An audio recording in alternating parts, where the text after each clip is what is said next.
First இதுக்காக coffee milk கொண்டு ready பண்ணி எடுக்கணும். அப்போ கொதிக்க வச்சு இளம் சூடாக இருக்கிற பாலில் இன்ஸ்டன்ட் காஃபி பவுடரை சேர்த்து மிக்ஸ் பண்ணிவிட்டு அதை ஒரு சைடில் எடுத்து வச்சிடலாம்.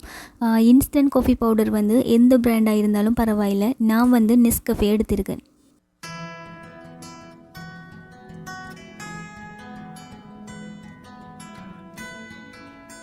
அடுத்தது இந்த கேக்குக்கான ட்ரை இன்க்ரீடியன்ஸை மிக்ஸ் பண்ணி எடுத்துக்கொள்ளணும். இதுக்காக 2 கப் அளவு மைதா மாவு எடுத்திருக்கேன். ஸ்ரீலங்காவில் இதை கோதுமை மாவு அப்படின்னு சொல்லுவோம். அதோட 2 teaspoon baking powder, 1 teaspoon baking soda சேர்த்து மிக்ஸ் பண்ணி எடுக்கணும். இதுக்காக நீங்கள் எடுத்திருக்கிற பட்டர் வந்து அன்சால்டட் பட்டராக இருந்தால் ட்ரை இன்க்ரீடியன்ட்ஸ் மிக்ஸ் பண்ணுற நேரம் ஒரு பிஞ்ச் அளவு உப்பும் சேர்த்துக்கொள்ளுங்க. பட் நான் எடுத்திருக்கிறது சால்டட் பட்டர் அப்படின்றதால உப்பு சேர்த்துக்கொள்ளலை. எல்லாமே மிக்ஸ் பண்ணினதுக்கு பிறகு ஒரு அரிப்பு வச்சு அரிச்சு எடுத்துக்கொள்ளுங்க. இந்த ப்ராசஸ் வந்து கட்டாயமாக செய்து கொள்ளணும்.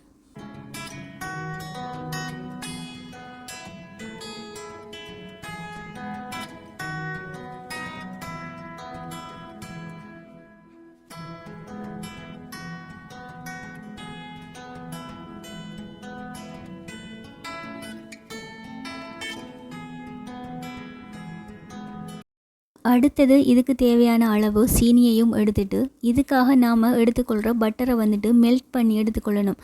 பட்டர் வந்து மெல்ட் பண்ணுறப்போ அடிகனமான ஒரு பேனில் லோ ஃப்ளேமில் வச்சு மெல்ட் பண்ணி எடுத்துக்கொள்ளுங்க. அடுத்தது இதுக்கான வெட் இன்க்ரீடியன்ஸை மிக்ஸ் பண்ணி கொள்ளணும். அப்போ ஃபர்ஸ்ட் முட்டையை பீட் பண்ணி எடுக்கணும். முட்டையை வந்து வெள்ளை கருவேறாகவும் மஞ்சள் கருவேறாகவும் எடுத்துக்கொள்ளுங்க.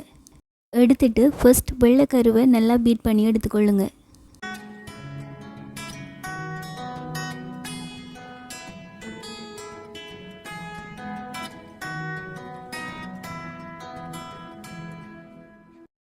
வெள்ளை கருவை இந்த அளவு நல்லா பீட் பண்ணினதுக்கு பிறகு வெனிலா எக்ஸ்ட்ராக்ட் சேர்த்துட்டு அதோட மஞ்சள் கருவையும் கொஞ்சம் கொஞ்சமாக சேர்த்து பீட் பண்ணி எடுக்கணும்.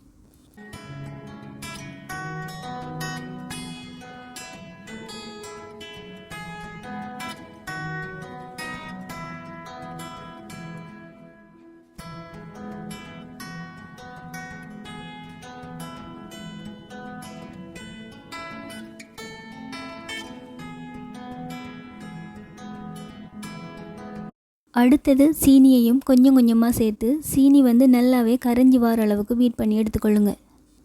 பீட் பண்ணுறப்போ சீனி வந்து நல்லா கரையலை அப்படின்னு சொன்னால் கேக் பேக் ஆகினதுக்கு பிறகு கேக்கோட மேல் பகுதியில் ஒற்ற தன்மை ஒன்று இருக்கும். அப்போ அதை தடுத்து கொள்றதுக்காகத்தான் சீனியை வந்து நல்லா கரையிற அளவு பீட் பண்ணி எடுக்கணும். சீனியை வந்து நீங்கள் நல்லா பவுடர் பண்ணிவிட்டு கூட சேர்த்துக்கொள்ளலாம்.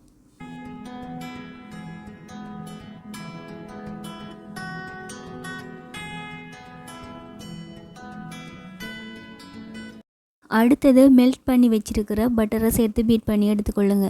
பட்டர் சேர்த்ததுக்கு பிறகு ஓவர் பீட் பண்ணக்கூடாது. லோ ஸ்பீடில் கொஞ்சம் மிக்ஸ் பண்ணி விட்டாலே போதுமானதாக இருக்கும்.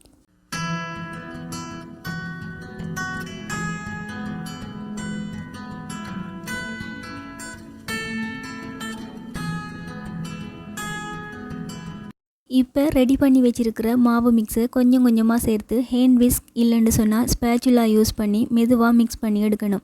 மாவு சேர்த்து மிக்ஸ் பண்ணுறப்போ ரொம்ப ஸ்பீடாக மிக்ஸ் பண்ணினோம் அப்படின்னா கேக் வந்து சாஃப்டாக வராது, கொஞ்சம் ஹார்டான மாதிரி இருக்கும்.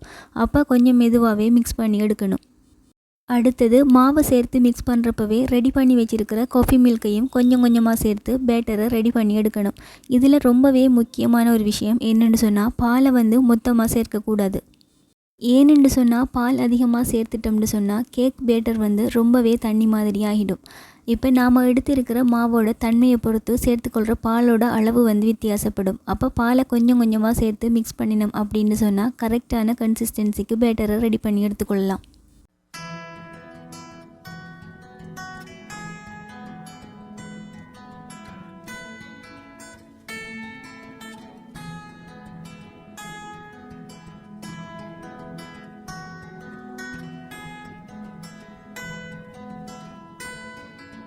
இப்போ இந்த பேட்டரை வந்து நீங்கள் அப்படியே ட்ரேக்கு மாற்றி பேக் பண்ணி எடுக்கலாம். பட் நான் இன்றைக்கி வந்து ஒரு டிசைன் கொடுக்குறதுக்காக இந்த மாதிரி பண்ணியிருக்கேன். என்னென்னு சொன்னால் இந்த பேட்டரில் இருந்து ஒரு கால்வாசி அளவை இன்னொரு பவுலுக்கு மாற்றி எடுத்திருக்கேன். அதில் 1 டேபிள் ஸ்பூன் அளவு கொக்கோ பவுடர் சேர்த்திருக்கேன். கொக்கோ பவுடர் வந்து இந்த மாதிரி அரிச்சிட்டு சேர்த்துக்கொள்ளுங்க. அதோட காஃபி மில்கையும் கொஞ்சம் கொஞ்சமாக சேர்த்து மிக்ஸ் பண்ணி எடுத்திருக்கேன்.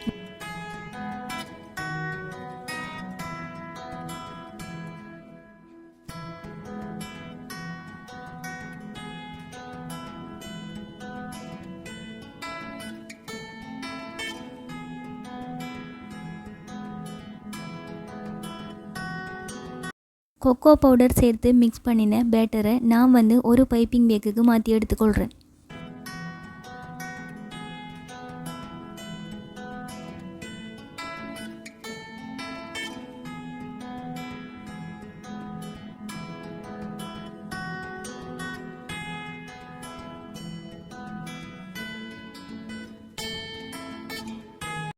இந்த டைமில் ஓவனை 180°C ஒரு 10 நிமிஷங்களுக்கு ப்ரீஹீட் பண்ணி எடுத்துக்கொள்ளுங்க. அடுத்தது கேக் பேக் பண்ணுறதுக்காக எடுத்திருக்கிற ட்ரேயில் ஆயில் இல்லைன்னு சொன்னால் பட்டர் அப்ளை பண்ணிவிட்டு பட்டர் ஷீட் போட்டு எடுத்துக்கொள்ளுங்க.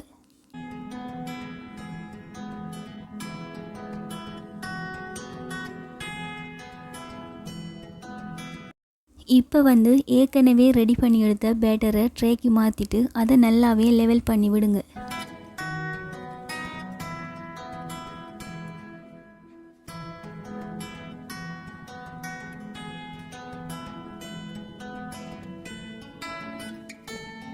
லெவல் பண்ணி எடுத்ததுக்கு பிறகு ஒரு குச்சியை வச்சு இந்த மாதிரி கீறி விட்டுட்டு ஒரு 2-3 டைம் இந்த மாதிரி தட்டி எடுத்துக்கொள்ளுங்க. அடுத்தது பைப்பிங் பேக்கில் உள்ள பேட்டரை சேர்த்துக்கொள்ளலாம்.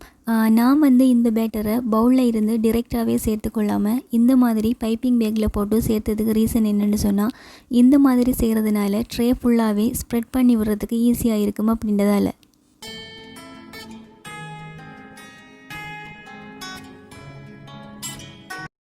அதுக்கு பிறகு ஒரு ஸ்பேச்சுலா யூஸ் பண்ணி மெதுவாக லெவல் பண்ணி விட்டிருந்தேன். இப்போ ரொம்பவே சூப்பராக மேல் பகுதியில் ஒரு லேயர் மாதிரி போட்டாச்சு.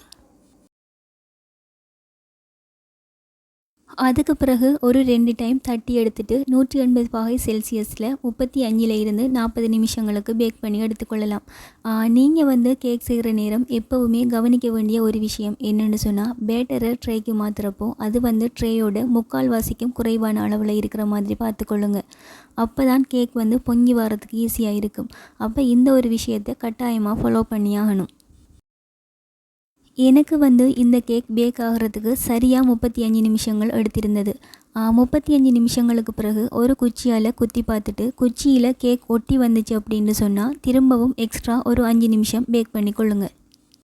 கேக் வந்து நல்லாவே ஆறினதுக்கு பிறகு ட்ரேயிலேருந்து அன்மோல்ட் பண்ணி எடுத்து பீஸ் போட்டு கொள்ளுங்க. வீடியோவில் பார்த்தீங்கன்னு சொன்னாலே தெரியும், கேக் வந்து ரொம்பவே சாஃப்டாக வந்துருந்துச்சு. அது மட்டும் இல்லாமல் டேஸ்ட்டும் வந்து அட்டகாசமாக இருந்துச்சு.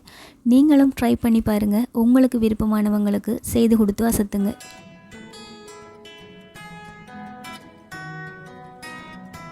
என்னோட இந்த ரெசிபி பிடிச்சிருந்தா வீடியோவுக்கு லைக் பண்ணுங்கள். உங்களோட ஃப்ரெண்ட்ஸ் அண்ட் ஃபேமிலிக்கும் ஷேர் பண்ணுங்கள்.